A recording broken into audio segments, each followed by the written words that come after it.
boa tarde a todos. É um prazer estar aqui com vocês na live, né? O assunto de hoje será a governança para startups e scale-ups.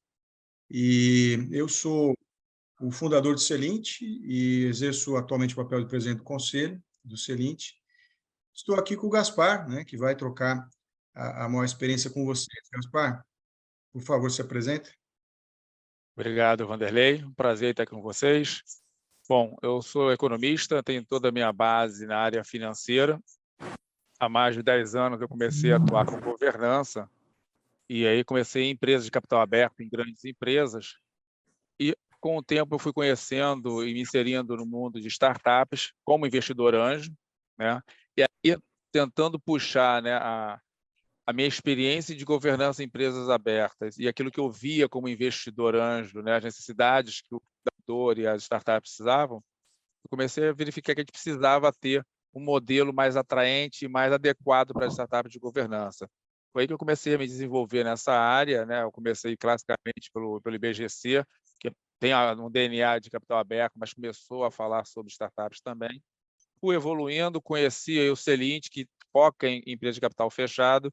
Aí eu juntei, né, toda essa bagagem que eu tenho de companhia aberta, investidor anjo, metodologias novas de conselhos consultivos para utilizar nas startups. E hoje, eu, além de companhias abertas, estou atuando em empresas fechadas e em 3 startups, sendo uma delas, inclusive, uma aceleradora de startups. Então, é muito interessante porque eu consegui juntar experiência, conceitos no meu dia a dia e estar atuando e podendo transmitir isso agora para vocês aqui na live e futuramente no nosso programa. Muito bom, Gaspar. Obrigado aí. Gaspar também é sócio do Celint, né? Ele mencionou, está com a gente aí na jornada de trazer a governança para inspirar profissionais a atuarem, né, como conselheiros e também empresários, né, para transformar suas empresas por meio da governança. Eu queria solicitar a vocês, né, que a live ela é rápida, 30 minutos, então a gente não faz um debate oral aqui, a gente pede para vocês colocarem as perguntas no chat e a gente, então, vai tentando encaixar as perguntas que, eventualmente, a gente não conseguir responder, a gente responde amanhã e deixa no site, quer dizer, a gente vai deixar lá para quem quiser depois, inclusive, ver a gravação, fica gravado, e, enfim, acho que esse é o objetivo da gente interagir dessa forma. Gaspar, conta uma coisa, né? Governança para startups e scale-ups. Afinal de contas, o que caracteriza uma startup scale-up? O que a gente pode dizer que é uma empresa desse tipo? É legal, né? Porque lá atrás, né, eu participei do lançamento da Oi. A gente chamava lá que nós estávamos no momento, né, de fazer o startup da Oi. Só que é uma grande empresa e não é startup, porque ela não tem as características que hoje, né, que vem do Vale do Silício, que demonstram que aquela empresa é um negócio que é uma startup. Então, é bom a gente realmente diferenciar e alinhar esse conceito, né? E reunindo um pouco de experiência, um pouco do que Eric Ries fala, né, no Lean Startup, um pouco que Steve Blank fala no Four Steps for Epiphany. Eu digo para vocês assim, né? Primeiro, startup é uma instituição essencialmente humana, né? Ela precisa ter identificado uma dor na sociedade ou onde ela quer atuar e ter uma solução ou serviço para resolver essa dor. Esse produto, serviço, ele precisa de preferencialmente ser inovador e disruptivo. Quando a gente fala disruptivo, ele vai matar algum outro serviço ou vai matar a concorrência, né? E esse produto, serviço, ele tem que ser facilmente escalável, senão não é uma startup. Ele tem que crescer rapidamente, através de ciclos curtos, é o que fala lá o Blitzcamp, mas tem que crescer de forma escalável, rápida e disruptiva. Isso tudo dentro do ambiente muito incerto, já a gente está falando aqui que é um produto novo, de uma dor, teoricamente, ainda não solucionada. Então, é um ambiente incerto, onde a gente está testando ainda modelo, está testando o mercado. Com isso, o negócio de uma startup ele tem alta probabilidade de não dar certo, né? E a startup ele está muito dentro da essência do fundador, né? De quem criou aquele produto e serviço. Então, é o que a gente fala, né? Numa corrida, a gente, mais do que olhar o cavalo, a gente olha o jockey. Ele tem que saber administrar bem o cavalo. A mesma coisa, o melhor de uma startup é o founder. Se ele é um bom empreendedor, ele tem a possibilidade de ser um bom empresário, eu tenho que apostar nele. Porque negócio a gente pode estar buscando outro e colocá-lo em outra startup para ele tocar isso. Mas, e é o perigo também, é o grande essência, mas também é um grande perigo que depende muito do fundador. Então, resumindo, né? Instituição humana, que tem um novo produto ou serviço para uma dor não resolvida. Essa solução ela tem que ser inovadora, preferencialmente disruptiva, escalável. Ele atua num ambiente altamente incerto, logo ele tem alta probabilidade de não dar certo. E o negócio está muito calcado, está muito baseado, né, no talento do founder. Gaspar, pegando um gancho aí com a tua, né, resposta, né, do que é uma startup, né, e vendo aí a sua ênfase na questão do founder, né, de que ele realmente é um elemento de diferenciação, inclusive a estratégia, né, repousa muito nos ombros dele, né, se ele não tiver for um bom estrategista, muito possivelmente a startup não é bom estar lá. Mas a gente vê hoje, né, formando ali uma governança incipiente, founders e com investidores, às vezes pessoas de dentro da própria startup, no conselho. Então, assim, cabe algumas perguntas, né? Startup, cabe governança para uma startup nessas condições, que elas têm todas essas figuras? Segundo, se cabe a governança, é bom que tenha investidores junto? Faz sentido, né? E terceiro, será que existe o que diferencia de fato ali uma governança para uma startup de uma governança de uma empresa tradicional? São 3 perguntas aí para você se divertir. Legal, legal. Acho que o primeiro ponto é esse, né? O que a gente está falando aqui é que cabe governança na startup, em qualquer empresa, de qualquer tamanho, qualquer maturidade. A gente não está falando aqui de conselho. As pessoas sempre falam assim, não, é bom implementar um conselho na startup. Dependendo da fase, não. A gente tem que lembrar que uma startup, classicamente, tem 4 grandes fases, né? Que é a de ideação, onde ela está pensando e bolando aí do seu produto. Tem a validação, que ela está validando o produto e o mercado. Depois ela traciona e depois ela ganha escala, né?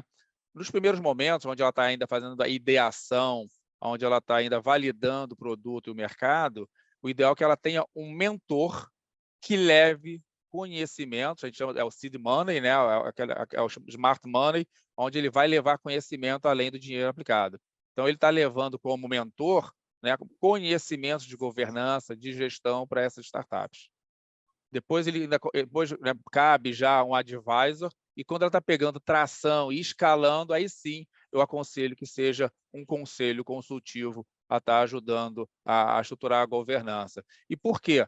A gente falou agora que ela é um ambiente incerto, ela tem alta probabilidade de não dar certo. Aí, só para vocês saberem, né, tem algumas estatísticas que a gente sempre comenta, 25% das startups no Brasil morrem no primeiro ano.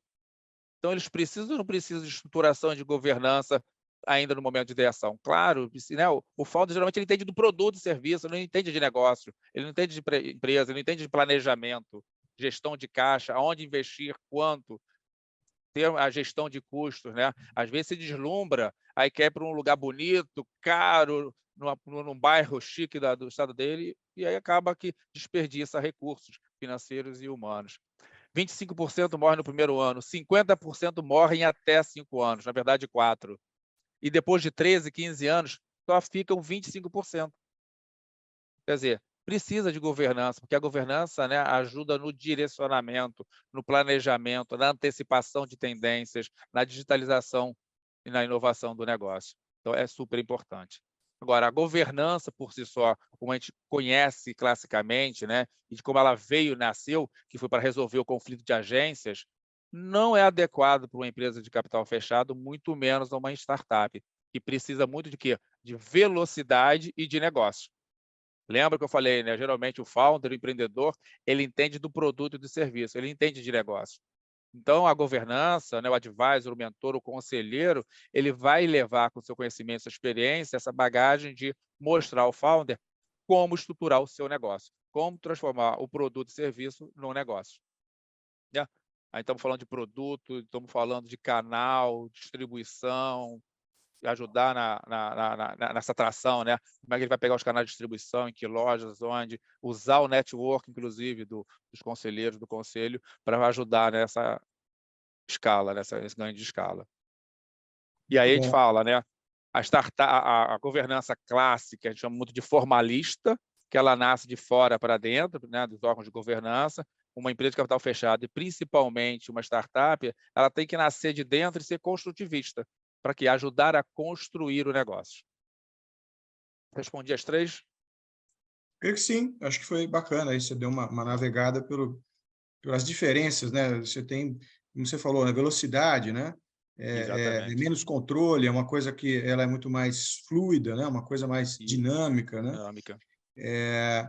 Eu ressaltar aqui, quem quiser fazer pergunta, colocar no nosso chat, né? Que nós vamos. Ó, já apareceu a primeira, aí, Roberto Apareceu aí. Saidon já colocou, valeu.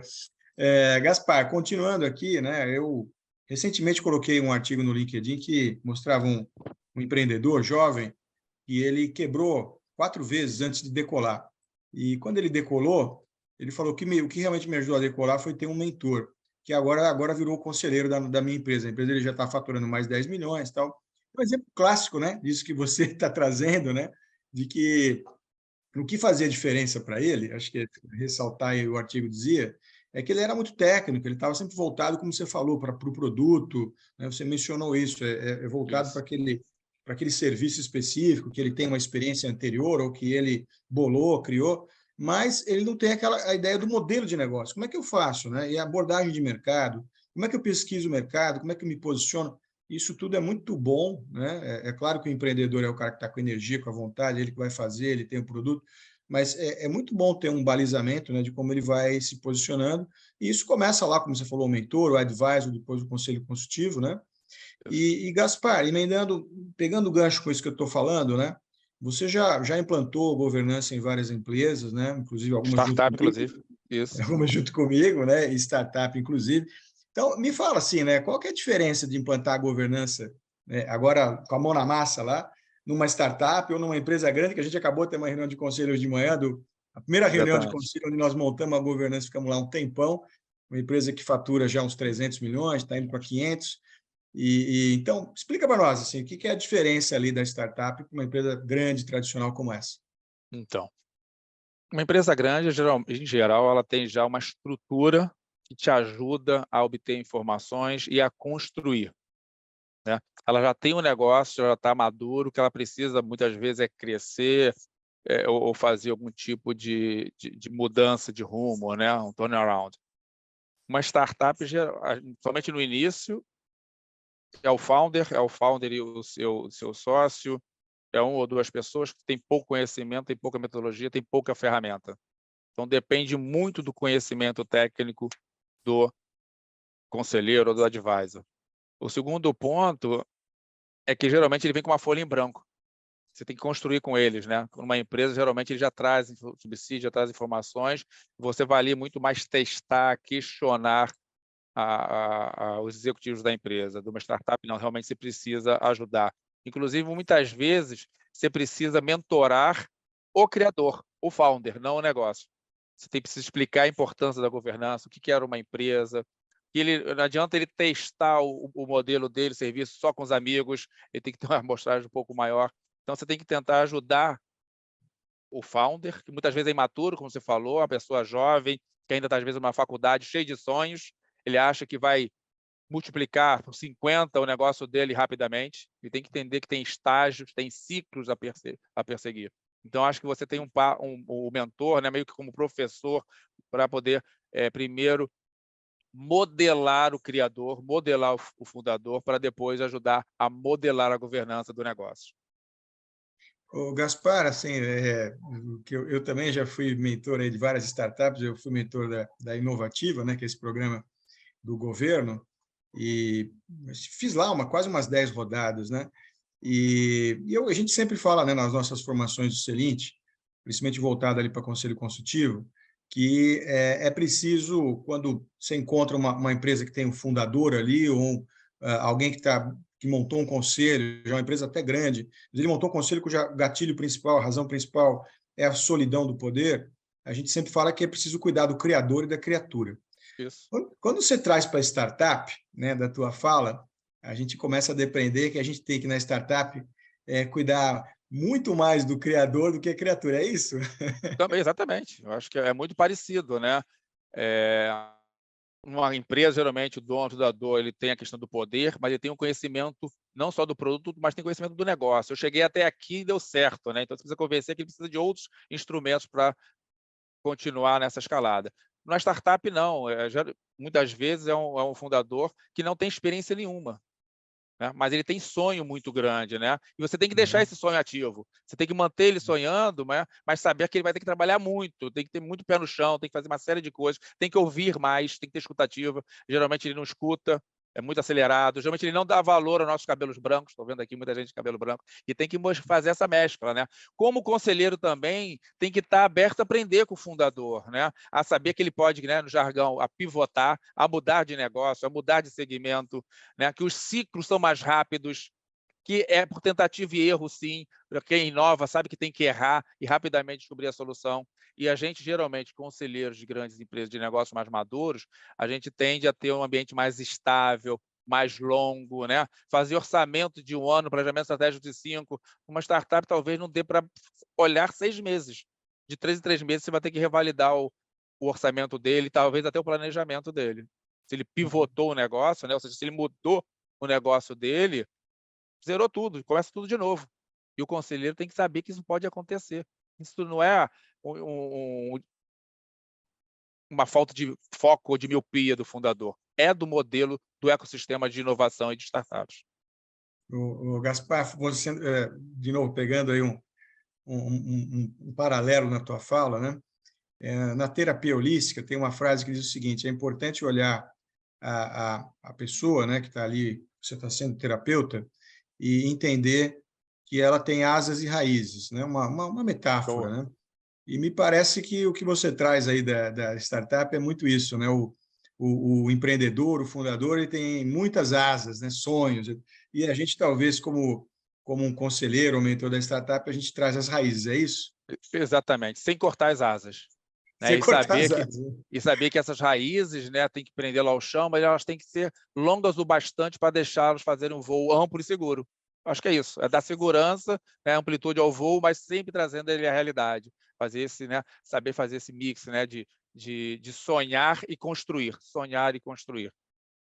Talvez você ser o conselheiro de uma startup, né, ele traz muito um aprendizado para o conselheiro, porque ele vai ter que usar ali uma capacidade bastante forte, né, humana, inclusive, né, de compreender o criador e a criatura, né, como a gente está falando, né?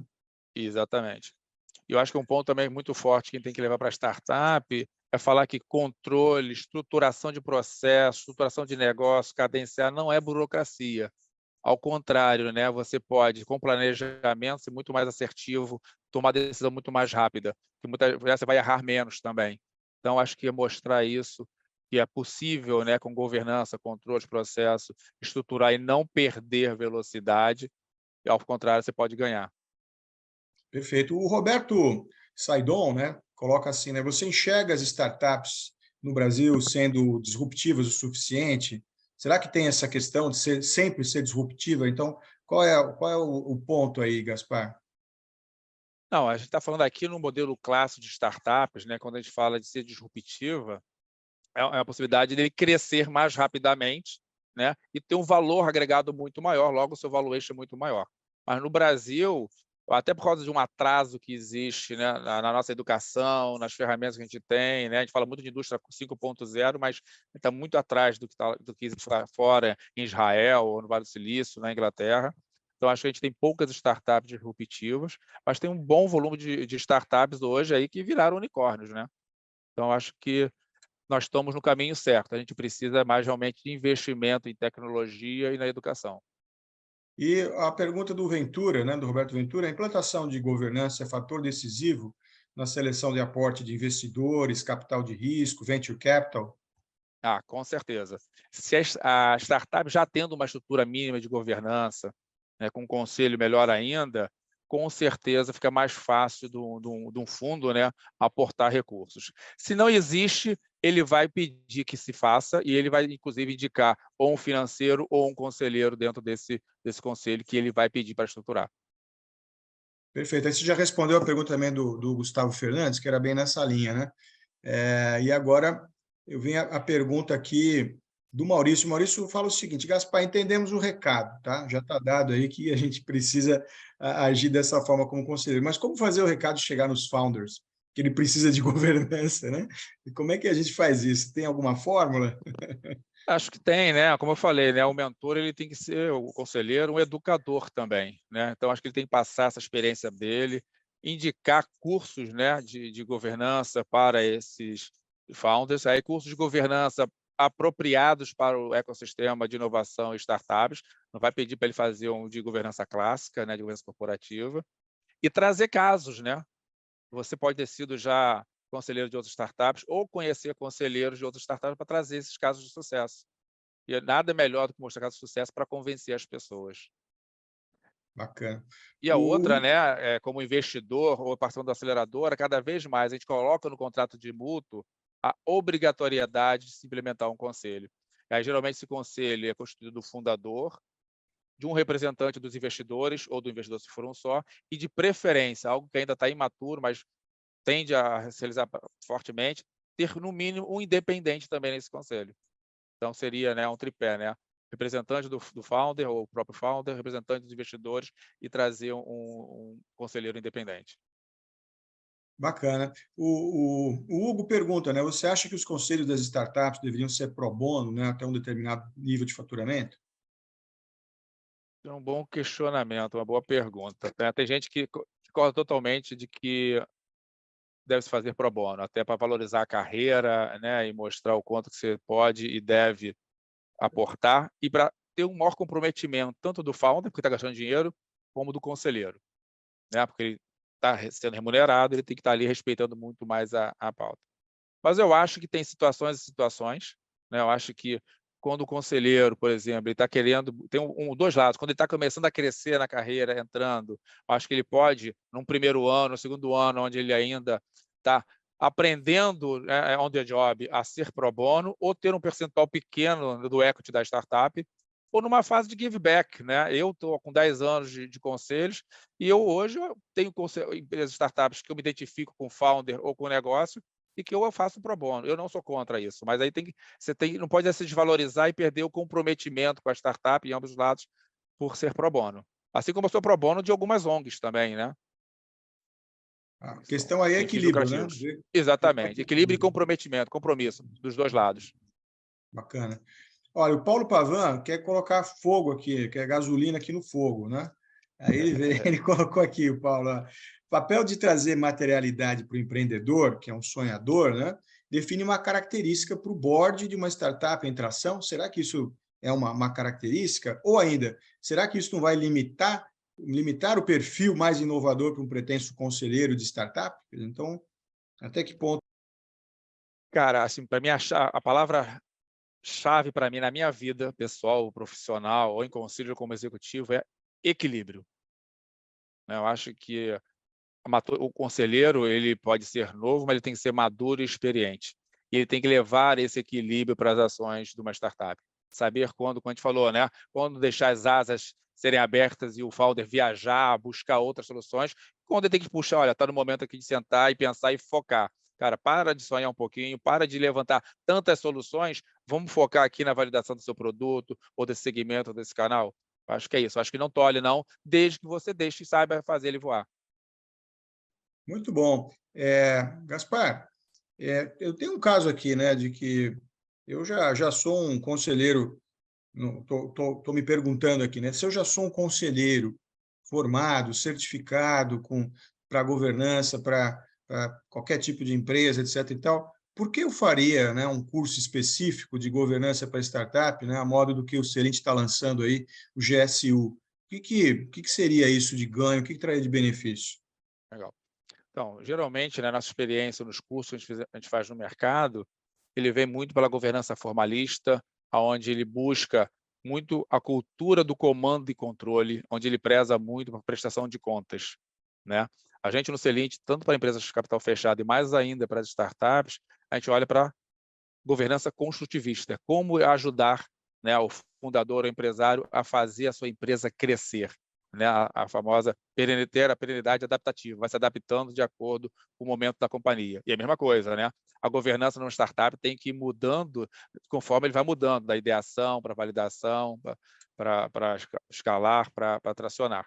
Então, acho que é o grande diferencial que a gente quer trazer no curso, né, do Celint para startups, é isso. Como você, conselheiro, habituado num ambiente estável, né, não volátil, né, linear, muda a sua cabeça, né, para que você possa atuar numa startup que precisa do seu conhecimento, né, mas muito mais do seu direcionamento, muito mais de como guiar o empresário a pensar, a inovar e implementar.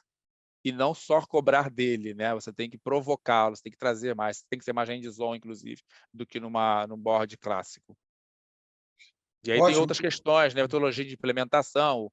O Henrique Liliberto, ele já tinha me feito essa pergunta, escreveu no chat também aqui, né? Eu citei algumas metodologias aqui, né? O IBGC lançou o caderno dele, que eu recomendo.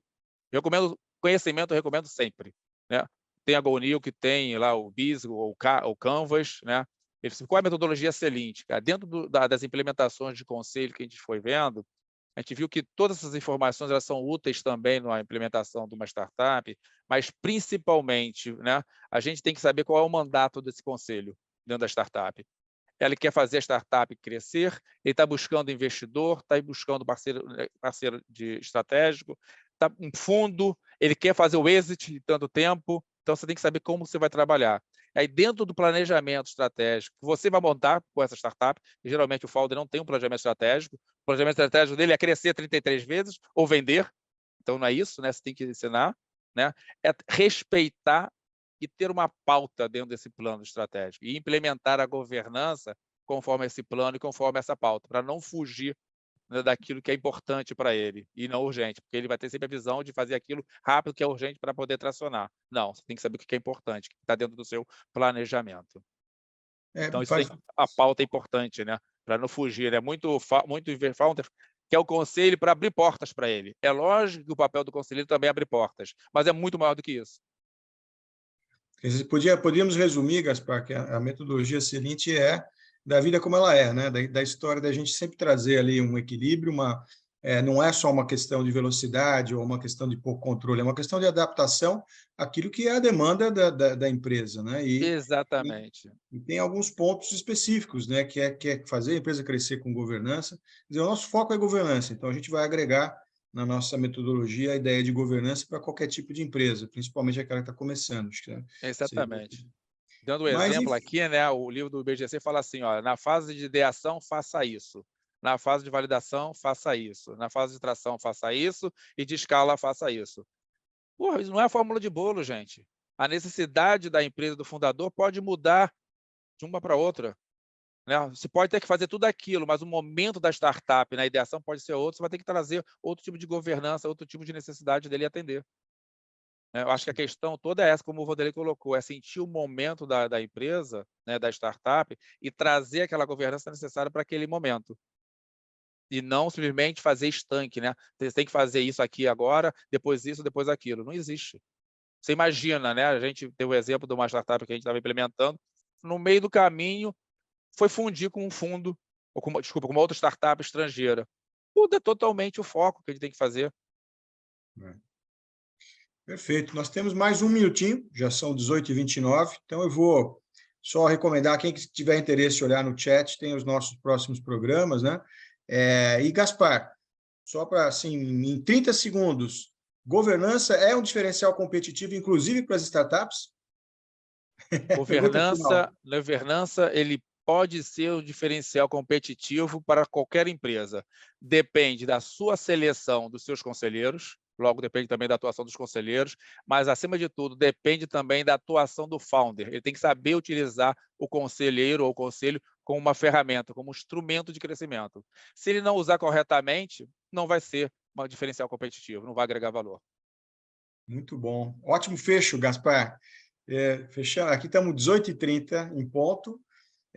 Conseguimos responder todas as perguntas aí do chat, né? E, enfim, eu agradeço a todos, né? A presença. As próximas lives estão no nosso site. Quem quiser no chat aí também foi colocado agora aí a relação de lives que a gente já tem, as gravadas e as próximas. Então, fiquem de olho, né? Participem, porque é bem legal, é muito rápido e a gente tenta trazer aí novidades em relação aos assuntos que estão pipocando no momento, que têm gerado debates. Então, eu agradeço a todos a presença. Nos encontramos na próxima. Gaspar, a Legal. última palavra tua. Obrigado, Vanderlei. Obrigado a presença de todos. E aguardo todos vocês dia 15 de abril, né, no curso do GSU, Governança para Startups e Scale-Ups. Muito obrigado a todos aí. Um abraço. Um abração, gente. Tchau, tchau. Abração. Obrigado, Gaspar, de novo. Valeu, Hugo. Valeu, Pavan.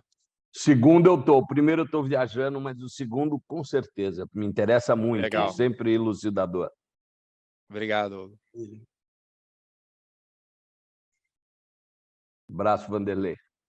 Tchau, Hugo. Prazer em revê-lo. Tchau.